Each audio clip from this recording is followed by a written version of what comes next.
넘치시기를 소망합니다. 네, 오늘은 약속을 소망하는 교회라는 제목으로 하나님 말씀을 나누도록 하겠습니다. 세상이 많은 사람들에게 약속을 하죠. 네가 의지를 가지고 또 자기 신념을 가지고 그것들로 발동을 해서 열심히 노력하고 열심히 수고하면은 성공한다. 이게 하나의 공식이죠. 그렇게 주장하고 또한 그렇게 하게 되어지면 성공할 수 있다라고 약속을 하고 있습니다. 근데 현실로 놓고 보면은 성공하는 자는 소수에 지나지 않죠. 소수만이 성공의 길을 걷고 있고요. 나머지는 실패자와 같은 인생을 살아갑니다. 우리가 대학을 놓고 봐도 그래요. 우리가 서울대 아니면 연대나 고대를 가도 우리는 참 대단하다라고 하는데 연고대 학생들한테 물어보잖아요. 왜 여기 다닙니까? 하면 서울대 못 가서요. 이러한 얘기들을 주로 한다라는 거예요. 거기에 가지 못하는 것을 패배한 것 같은 느낌을 가지고 하는 거예요. 그것만 해도 충분하고 잘하고 있는 것인데도 불구하고 우리는 성공의 길을 가지 못했다. 그렇게 스스로 비판하고 있다는 것입니다. 그래서 대부분 많은 사람들이 소수다 보니까 성공한 사람 소수이고 대부분은 나는 실패자야. 나는 패배자야. 이런 마음을 가지고 살다 보니까 인생을 살면서 불확실한 마음들 그리고 늘 불안하고 두려운 마음들이 계속 끊임없이 있고요. 그 다음에 염려와 근심이 끊어지지 않습니다. 저와 여러분이 정말 염려 근심 없이 살아가는 사람이 있으면 바보 아니면 죽은 자에 지나지 않습니다. 그러니까 우리는 정말 염려하고 절망에 빠진다는 것은 살아있다는 증거이기도 하지만 한편으로는 또 우리가 오늘 말씀처럼 소망이 없는 인생을 살기 때문에 나타나는 현상이다라는 것입니다. 자, 근데 신앙인도 여기도 예외가 아니더라 하는 거죠. 목회자도 예외가 아니구나 라는 것들을 저도 개인적으로 많이 있게 지켜봅니다. 어쩔 수 없는 연약한 존재구나. 모두가 연약한 존재구나. 신앙을 가졌음에도 불구하고 불안과 두려움이 계속 이어지고 염려와 근심과 절망 속에 살아가는 것은 모두가 예외가 없구나 라는 것들을 지켜본다는 것이죠. 근데 가끔은 예외적인 면들도 있을 수가 있어요. 어떤 사람이 그래도 견고하게 세워져 가느냐 보니까 하나님의 약속을 붙잡은 사람들은 계속 견고하게 간다는 얘기죠. 물론 그도 불안하고 두려움 있고 염려와 절망에 빠질 수는 있어요. 그래도 다시 쉽게 다시 일어날 수 있는, 회복되고 다시 충만해질 수 있는 길로 가는 길은 하나님의 약속을 붙잡는 것이었다라는 것들을 알 수가 있습니다. 그래서 하나님의 약속을 붙잡으시길 바랍니다. 하나님의 약속을 붙잡아야 되는데 왜 하나님의 약속을 붙잡아야 할까 했었을 때 하나님의 약속은 우리에게 소망이 되는 말씀이기 때문이다 라는 것이고, 또한 하나님의 약속을 붙잡아도 되는 이유는 뭐냐면 하나님은 우리에게 약속을 하셨을 때 약속을 반드시 지키시는 분이다. 그게 가장 중요하거든요. 하나님이 약속을 지키지 않으면은 우리는 하나님 믿을 필요가 없어요. 정말 필요가 없는 거예요. 필요 없는 행위입니다. 하나님을 믿는 이유는 하나님의 약속을 지키시니까. 그래서 우리 약속을 믿기 때문에 우리가 하나님의 그 약속을 믿을 수 있는 이유죠. 그래서 하나님은 약속을 변개하지 않는다. 중간에 또 마음이 내키지 않아가지고 야 취소 다르게 할래 이렇게 바꾸지 않는 분이에요. 그래서 하나님께서는 한번 우리에게 약속하시면 끝까지 가시는 거예요. 모양의 형태가 조금씩 바뀔 수는 있어요. 근데 근본은 바뀌지 않아요. 여러분도 교회도 모양을 보면은 옛날이나 지금이나 계속 가면 갈수록 교회의 문화는 바뀌어져요. 이런 바뀌어지는 것은 이상한 게 아니거든요. 근데 본질은 안 바뀌어요. 예수님을 전하는, 예수님을 선포하는 교회로서의 가치는 바뀌지 않는 거예요. 평소에 3,000년, 5,000년 후회가 올지라도 그 본질은 바뀌지 않는 것이죠. 그래서 우리가 문화적인 것은 때로는 거기에 따라서 바뀔 수는 있어도 마찬가지로 하나님의 약속의 모습은 그 시대에 따라서 조금씩 바뀌어질 수 있는 것처럼 보이지만 엄밀하게 보면은 그 내부로 들어가면 바뀌지 않았다라고 할 수가 있는 것이죠. 그래서 오늘 우리가 소망해야 되는데 무엇을 소망할까? 하나님의 약속을 소망하자는 것이죠. 근데 하나님의 약속은 크게 두 파트가 있어요. 우리 성경을 보면은 뭐와 뭘로 나눠져 있죠? 구약과 신약. 예. 못 모르는 사람 들으면은 우리가 약물로 생각해요. 약, 먹는 약으로 생각해. 근데 약은 약속을 얘기하고 있죠. 구약은 옛날 약속, 신약은 새로운 약속. 그렇죠. 그럼 여러분 먼저 말씀드리자면은 어떤 약속이 더 중요하죠? 새로운 약속. 예. 옛날 약속은 지난 거. 어떻게 보면 새로운 약속이 새로 맺은 거니까 더 중요하죠.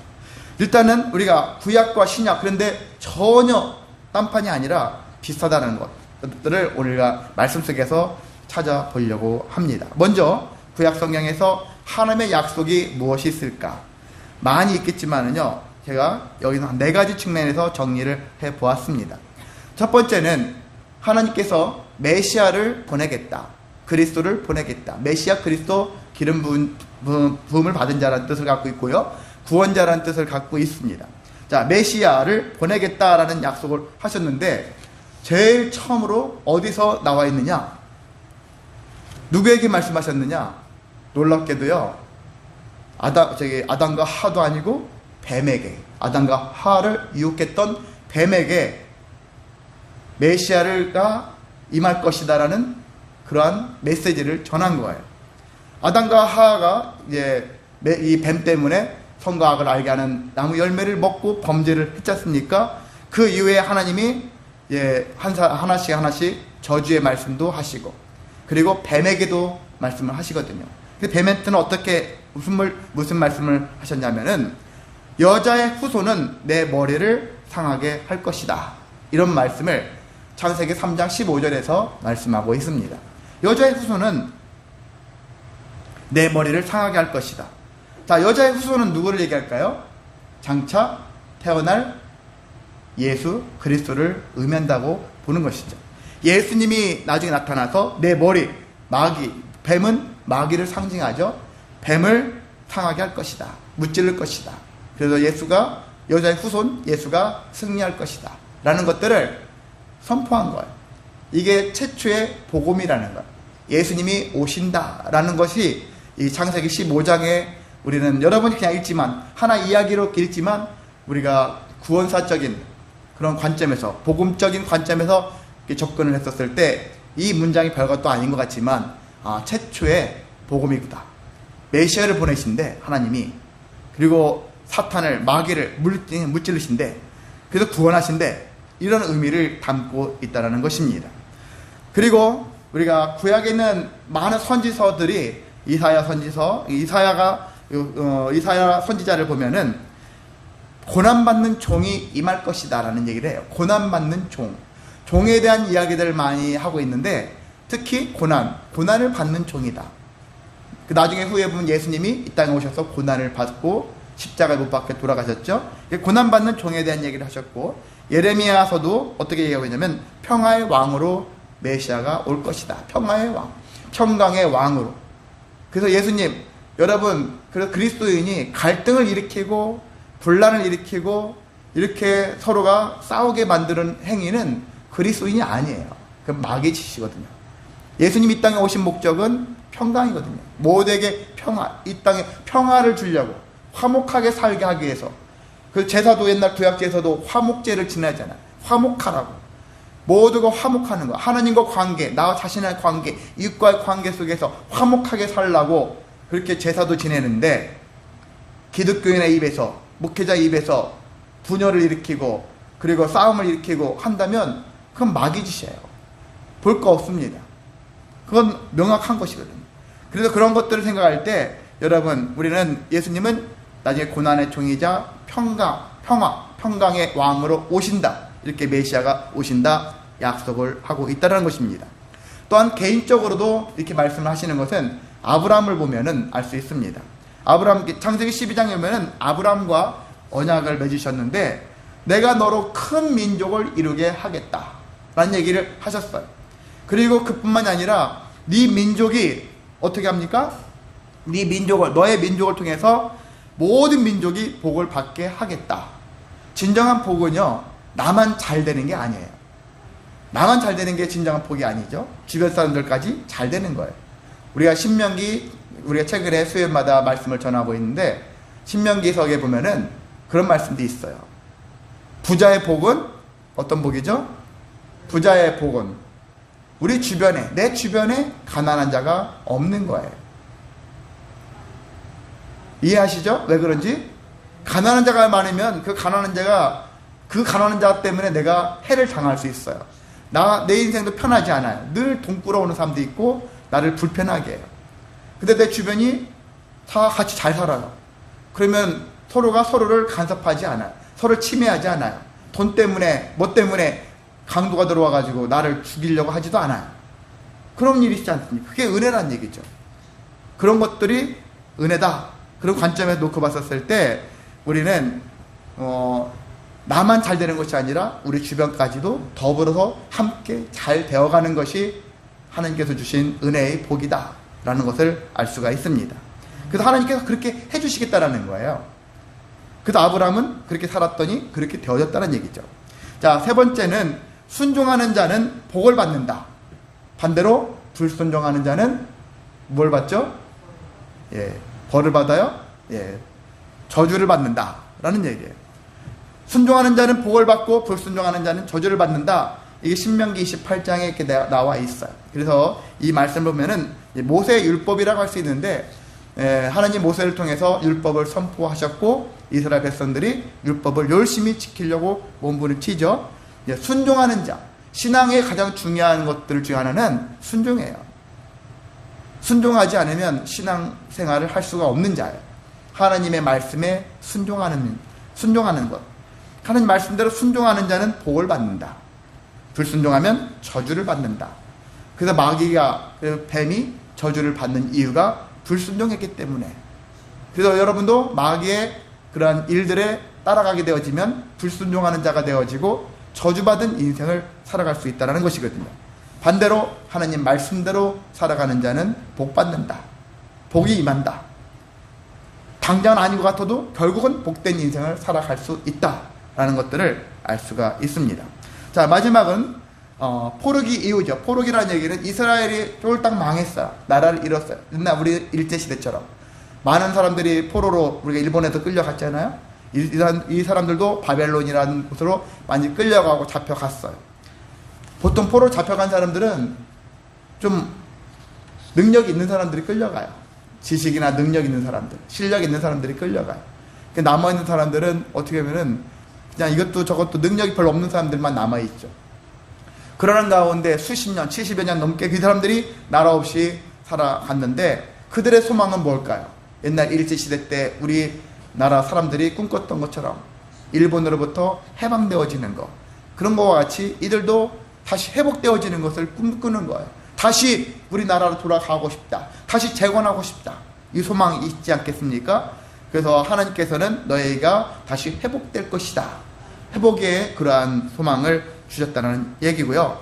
그리고 너희가 나를 믿지 않음으로 인해서 고난을 당했으나 그러나 내가 너희를 용서할 것이다.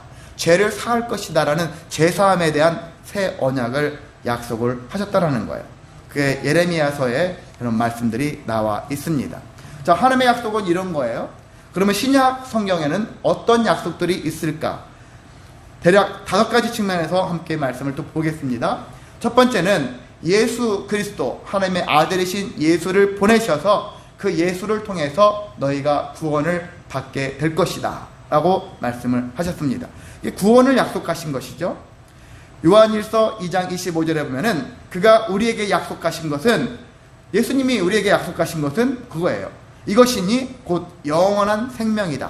그 예수님께서 이 땅에서 십자가에 못 박혀 돌아가시고 그렇게 하신 이유는 영원한 생명을 주시기 위해서다. 영생을 얻게 하시기 위해서다. 그래서 여러분, 예수님 안 믿어도 영생을 얻긴 얻어요. 예수님 믿는 자만 얻는 게 아니에요. 대신 틀려요. 영생하는데, 영원히 사는데 어떻게 사느냐가 중요하거든요. 하나님 나라에서 영원히 사는 것과 흔히 지옥에서 영원히 사는 것으로 달라요. 어떻게 살겠습니까? 영원히 살긴 사는데 하나님 나라에서 영원히 살도록 여러분이 예수님을 잘 믿으시기를 바랍니다. 여기 보면 구원의 약속은 대신 어떤 자들에게 해당되느냐? 어떻게 보면 구약에서는 이스라엘 백성들에게 초점을 맞춰가지고 포커스를 맞춰서 진행하지만 신약에 오면은 누구든지가 들어가요. 누구든지. 예수 믿으면 누구든지 구원을 얻으리라. 그렇게 말씀하고 있지 않습니까? 누구든지 예수를 믿으면 죄에서 구원받고 영생을 얻는다. 이렇게 약속을 하셨어요. 그래서 범위가 확장됐죠. 신약은 범위가 확장되는 거예요. 구약은 이스라엘 백성들로 좁아져 있지만 하나님께서는 처음에 이스라엘 백성들만 구원하려고 작정하신 건 아니에요. 이스라엘 백성들로 시작해서 장차 예수를 통해서 온 인류로 확대하시려고 하는 계획을 갖고 계신 것을 구약을 성경을 여러분이 잘 이해하시고 보시면은 그게 보여져요. 이스라엘 사람들만 몰라요. 하나님께서 우리만 택했다. 그렇게 이기적인 마음을 가지고 그렇게 살아가고 있는데 아닌 거예요. 하나님은 본래 모든 백성들을 다 사랑하기로 작정하신 분이다. 그래서 우리가 요한복음 3장 16절 요한이 얘기하지 않습니까? 아시죠? 하나님이 세상을 이처럼 사랑하사 독생자를 주셨으니 이처럼 세상이라는 거 이스라엘 사람들만이 아니라 온 인류를 모두를 그리고 왜 구원의 약속을 왜 하셨죠? 지금 나왔죠? 왜 하셨습니까? 세상을 사랑하사 사랑하기 때문에 하나님 우리를 사랑하시기 때문에 구원하기로 하신 거예요. 우리를 갖고 놀고 어떻게 장난감처럼 아니면 일꾼으로 부리기 위해서 하는 게 아니라 사랑의 관계로 우리를 보셨다라는 얘기죠. 그래서 예수님을 내 아들 예수를 보내기까지 사랑하셨다라는 것들을 기억하시라는 얘기죠. 그래서 여러분 세상에서는 사랑 못 받아도 하나님께서는 여러분 사랑하십니다. 나는 사랑받지 못하고 살았어. 그러면 안 되는 거예요. 하나님께서 다른 사람 필요 없어. 하나님께서 저를 사랑하시면 그것으로 만족합니다. 최소한 이런 고백은 여러분이 가지셔야 합니다. 자, 두 번째는 성령님께서 내주하신다. 내주라는 것은 내 안에 계신다. 나와 함께 하신다. 그런 의미죠. 그리고 성령께서 내가 가야 할 길, 그런 길을 인도하신다. 내가 할 일, 내가 갈 길, 내가 만나야 될 일, 그런 모든 것들을 성령께서 인도하신다는 거예요. 그런 것들을 체험할 수 있는데, 자, 요한복음에 보면은 14장 15장에 보면은 성령과 관련된 얘기를 예수님이 특별히 하셨어요. 부활하신 예수님이 제자들 보고 나 이제 하나님 우편에 가서 너희 처소를 예비하러 떠날 거다 라고 얘기하셨어요. 제자들은 좋아할까요? 어우 좋습니다 예수님 빨리 가세요 했을까요? 아니었겠죠. 예, 의지의 대상인 예수님이 눈앞에서 사라진다는데 누가 좋아하겠습니까? 우리의 우두머리 대신은 예수님이 사라지신다는데 아니 됩니다 왜 가시다니요 막 그렇게 만류했는데 예수님이 하신 말씀이 내가 가야지 보혜사가 오신다 라는 얘기하세요. 예수 이름으로 하나님이 예수의 이름으로 보내실 보혜사가 오신다. 그 보혜사가 보호하시고 은혜를 베풀어 주시는 그런 뜻으로 이해하시면 되겠습니다. 그분이 성령이다. 성령은 삼위일체 중에 세 번째 이죠.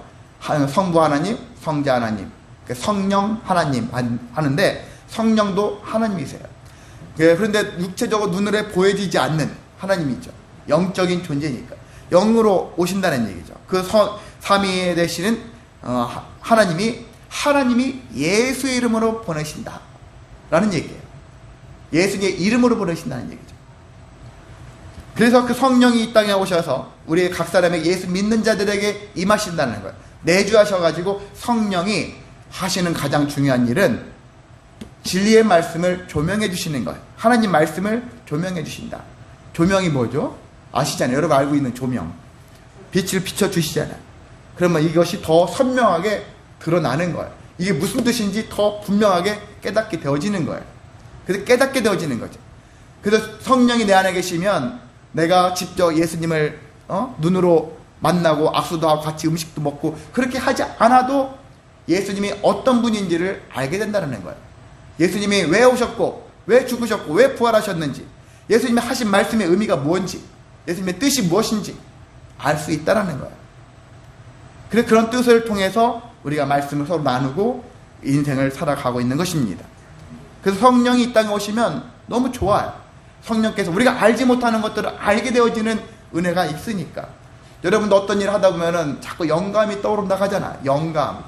늙은이가 아니라 자꾸 영감이 떠오르잖아. 그 영감이 어떻게 보면 성령의 은혜예요.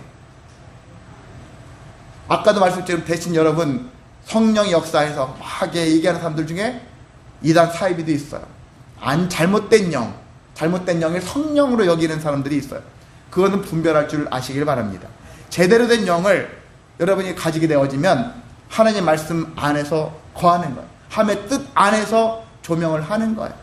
자기가 막 넘나들 그런 모습은 성령이 역사하는 게 아니라 악령이 역사하는 거예요.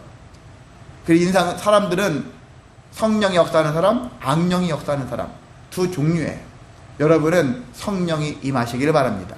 성령을 통해서 성령이 인도하시는 대로 따라가시기를 원합니다. 그래서 성령은 어떤 분이냐? 성령이 내 안에 계시다고, 제대로 된 성령이 내 안에 계시면 우리는 인생을 확신하며 살아갈 수 있어요. 그래, 확실해. 그렇게 믿으면서 확신하며 살아갈 수 있다는 것이죠. 그런 믿음 가운데 살아가는 저와 여러분 되시고, 그래서 성령은 그래서 살아있는 소망이 되는구나. 성령이 살아 역사하시면서 내 안에 소망을 부어주시니까. 그래서 성령이 충만한 사람들을 보면은 소망이 정말 풍성해요. 성령으로 인한 소망, 그런 은혜가 여러분의 삶에도 넘치시기를 소망합니다. 자, 세 번째는 기도 응답을 약속하셨다라는 거예요. 자, 신앙인들은 예수님의 이름으로 하나님께 기도할 수 있는 은혜를 부여받았어요. 그리고 무엇이든지 응답받고 기쁨으로 또 기쁨이 충만한 그런 복을 받아 누리며 살아갈 수 있다는 얘기죠. 자, 여기 보면 예수님의 이름으로, 우리가 예수님의 이름으로 기도하옵나이다 그렇게 얘기하잖아요. 그냥 하는 게 아니에요. 예수님이 하신 말씀을 우리가 순종해서 하는 거예요. 어디에 있습니까? 요한복음 16장 24절에 보면 지금까지 너희가 내 이름으로 아무것도 구하지 아니하였으나 구하라. 그리하면 받으리니 너희 기쁨이 충만하리라. 너희가 지금까지 내 이름으로 구하지 않았다. 그런 얘기 하는 거예요. 그래서 우리가 그 말씀을 받아서 예수님의 이름으로 기도하옵나이다. 그렇게 얘기하는 거예요. 유행이고 또 안 하면 또 사람들이 뭐라 하죠.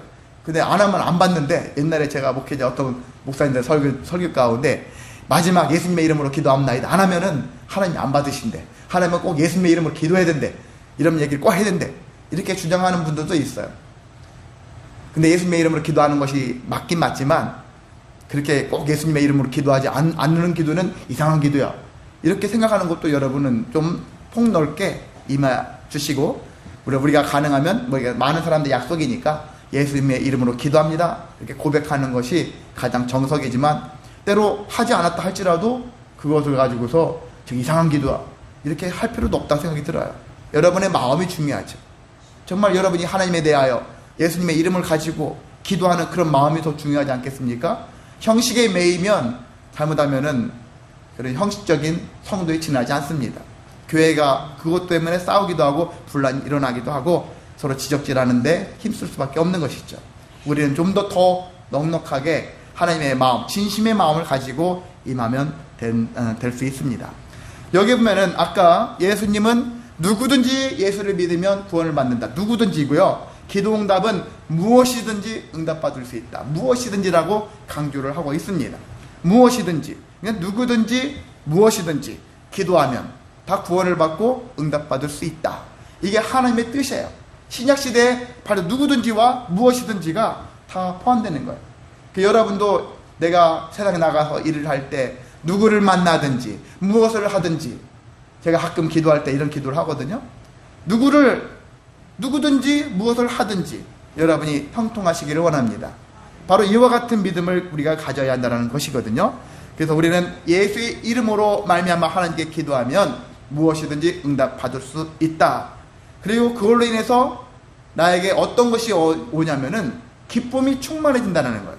사실 응답되어지면 기쁨이 넘치죠. 합격했습니다. 기쁨이 넘치죠. 그래서 월급 받았습니다. 기쁨이 넘치죠. 응답되어지면 여러분의 삶에 응답이 넘치시기를 원합니다. 기쁨이 회복되어지기를 원합니다. 기쁨의 삶이 살아내어지시기를 소망합니다. 자, 네 번째는 시험 감당을 약속을 하셨다는 거예요. 시험, 우리에게 시험이 있어요. 수많은 시험이 있습니다. 태어날 때부터 지금까지 모든 삶이 다 돌아보면 시험 덩어리예요. 시험인데, 근데 하나님께서 말씀하시기로는 감당하지 못할 시험은 너에게 허락하지 않는다. 하나님이 우리에게 시험을 주시는 것도 있겠지만 마귀가 대체적으로 시험 전문은 마귀예요.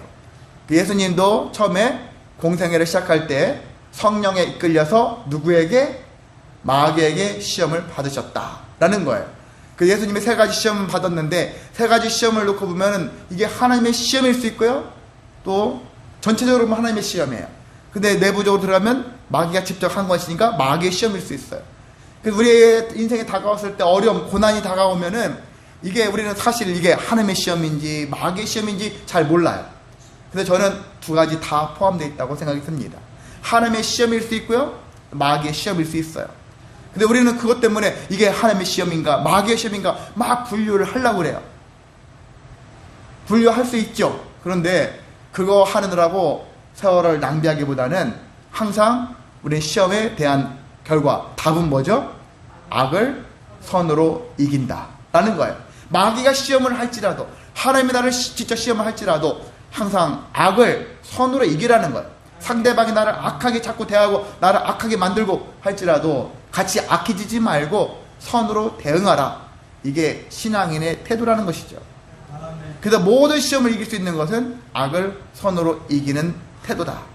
이 믿음을 가지시기를 소망합니다.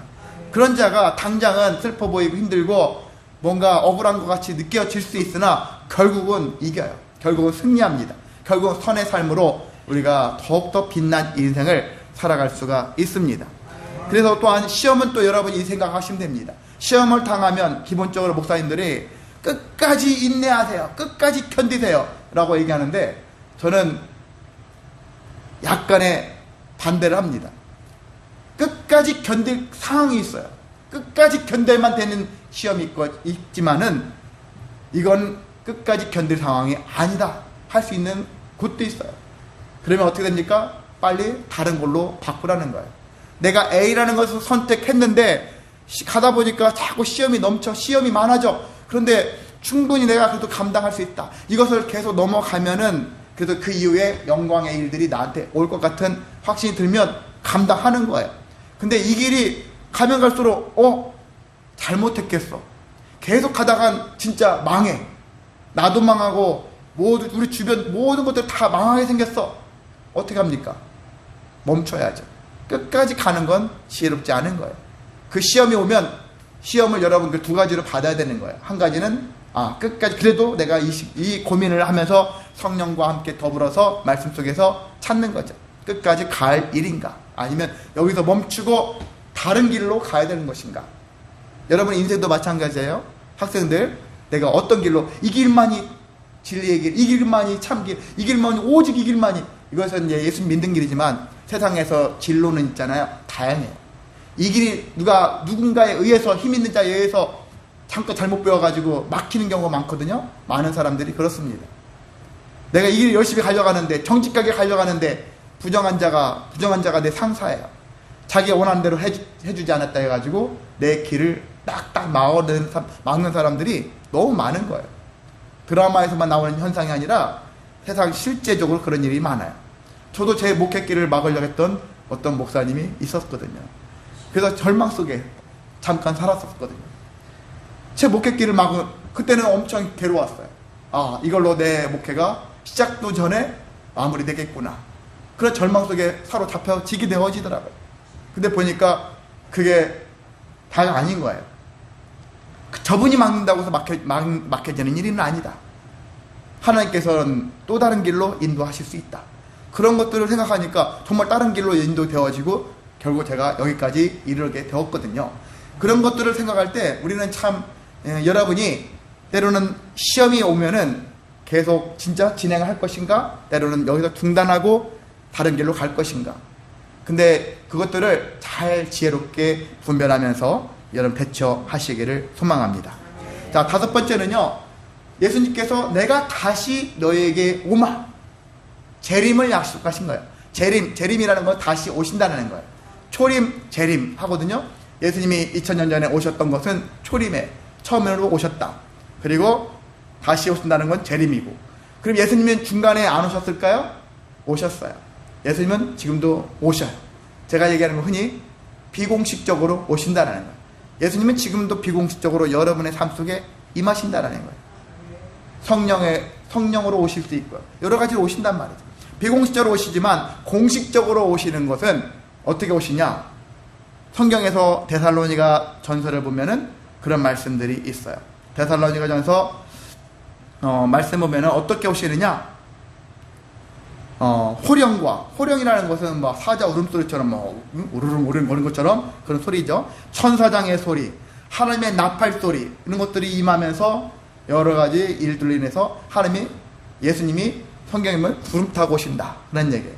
여러분은 구름 못 탑니다. 구름 타면 추락합니다. 구름 속에는 아무도 사실 할 수 없죠. 손오공만 탈 수 있나요? 그것도 아니죠. 이제 우리가 얘기니까 그런 것이지, 이것도 사실 정확하지, 여러 가지 과거로 봤을 때는 이러한 얘기로 예언을 하고 있지만은 실제 예수님이 어떤 모습으로 오실 때는 그런 유사한 모습으로 오실 것이다. 대충 예상을 할 수 있겠죠. 자, 아무튼 예수님이 다시 재림하신다 했었을 때는 어디로 오시느냐? 우리가 살고 있는 이 땅으로 오시는 게 아니라 공중으로 임하신다는 거예요. 공중 재림이라 해요. 공중에서 재림을 하시는 거죠.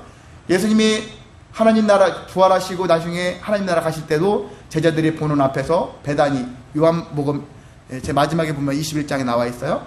베다니에서 제자들이 보시는 가운데 공중으로 들려 올라가시더라. 근데 공중 어느 일부 가시다가 안 보이시는 거죠. 갑자기 사라지는 거죠. UFO처럼 탁 사라지는 거죠. 그게 바로 부활체는요, 4차원 이상의 차수를 가지기 때문에 시간과 공간을 제약받지 않는 거예요. 그래서 다른 차수로 옮기시는 거죠. 그래서 예수님도 다시 다른 차수에서 하늘로, 공중으로 가신 것처럼 다시 임하신다는 얘기죠. 그러면 우리들은 어떻게 됩니까? 죽었던 자들 다 포함해서 지금 살아있는 믿는 자들이 공중으로 마중 가는 거예요. 영접하러 가는 거예요. 그게 관계입니다. 그렇게 하시는 거예요. 자, 그렇게 하시는데 이러한 관계를 예수님을 이렇게 하시는 이유도 있어요. 요한계시록 22장 12절에 보면은 예수님이 뭐라고 하시냐면, 내가 속히 오리니 내가 줄 상이 내게 있어 각 사람에게 그가 행한 대로 갚아 주리라.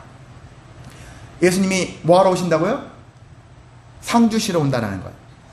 믿는 자들에게, 하나님의 일을 한 자들에게는 상을 주시러. 그런데 믿지 않는 자들에게는 어떻게 합니까? 심판을 하시러 오신다라는 거예요. 그런 의미예요. 행한 대로 갚아주리라. 너의 행위대로 내가 갚아주겠다. 그 목적으로 오시는 거예요. 결국 심판날이라는 얘기죠. 주님이 오신 것은 심판날이에요. 자, 이것이 복음이라는 것이죠. 누구에게? 믿는 자들에게.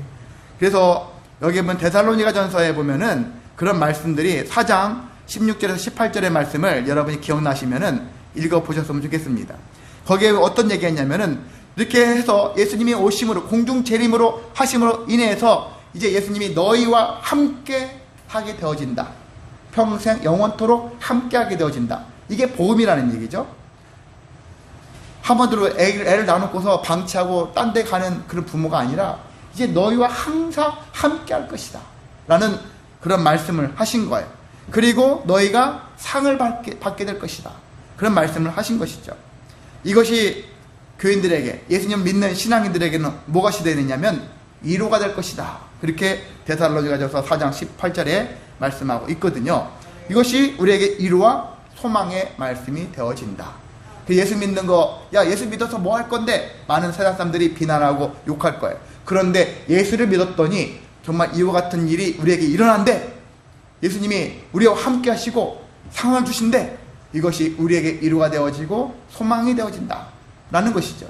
이런 약속을 주님께서 하셨다라는 것입니다.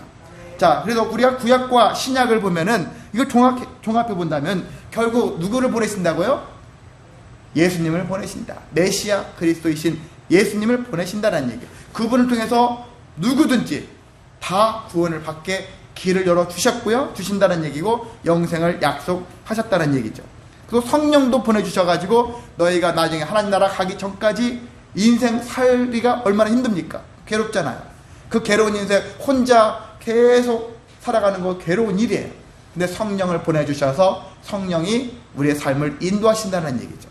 그러니까 어렵고 힘든 일, 모든 시험을 당할 때마다, 고난이 임할 때마다 이걸 이겨내게 성령이 지혜를 주시고 분별의 능을 주시고, 그래서 영광 가운데 나아갈 수 있도록 하신다는 얘기거든요. 그러면서 결국 우리에게 뭐가 오냐? 돈이 임할까요? 건강이 임할까요? 임하기도 합니다. 근데 하나님이 우리에게 약속한 것은 이게 주가 아니에요. 이건 핵심이 아니에요. 우리에게 이 땅에 사는 날 동안에 주신 것은 참 자유야. 자유예요. 자유. 진리가 너희를 자유하게 하리라. 진리 안에 거함으로 인해서 참 자유예요. 얽매이지 않는 거죠. 평안이 임하고요. 기쁨과 감사가 있습니다. 그리고 소망이 있다는 거예요. 다른 게 다 있어도 소망이 없으면 그게 뭐 의미예요? 잠시 잠깐 즐거울 뿐이고 나중에 소망 없이 절망에 빠져버리는 인생인데, 소망이 있어야지 이거 우리가 자유와 평안과 기쁨과 감사가 계속 유지될 수 있지 않겠습니까? 소망이 있어야지. 그래서 결국 우리에게 소망을 약속하셨다는 얘기입니다. 이렇게 약속을 통해서 우리가 계속 살아갈 수 있도록 위로하시고 격려하시고 소망을 주신 하나님, 그 약속을 믿으라는 얘기입니다. 그래서 우리는 믿게 믿어야 되는데 어떻게 반응을 해야 될까? 세 가지를 본다면은, 첫 번째는 이제 우리가 하나님의 자녀이니까, 우리가 양자였다가 우리가 고아였는데 어느 집에 양자로 갔다면 그 부모님을 봐서라도 내가 행실을 옳게 해야 되지 않겠습니까?